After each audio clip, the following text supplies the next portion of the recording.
Mina mfundisi angiyiboni nje kahle lento lokunithi manje sindisiwe ngikholela kakhulu eBhayibhelini. Kunezinto engayiboni nje kahle lapha eBhayibhelini mina.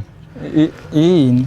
Engayikhandi nje sidala isense. Yini into eseBhayibhelini wena uyalifunda niqala iBhayibheli? Noma ngalifundi iBhayibheli kodwa nje khona izinto engayikhandi isense. Yabona nje lapha nifike nishumayeze ukuthi angithi nithi nina uJesu wafela izono zenu angithi enkonzweni. Awuyibali wena. Cha ngiyibali mina ngifela isono sami ngikuphi mina.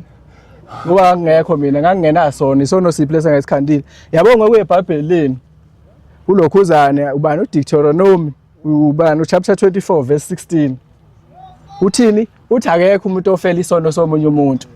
Kusho lona iBhayibheli enikholelwa kilo futhi.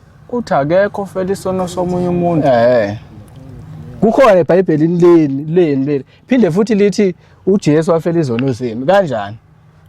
uDeuteronomy uthi akekho umuntu owafela izono zethu. Akekho umuntu ongafela isono somunye umuntu. Umuntu uresponsible for isono sakhe. Uzoyithwalela yena izono zakhe. Uzoyijezela yena.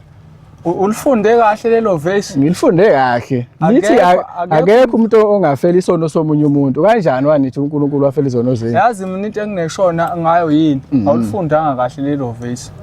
Lithini kade ngaphela lithi akekho umuntu ongafela izono zenu. Akekho umuntu ongafela isono somunye umuntu.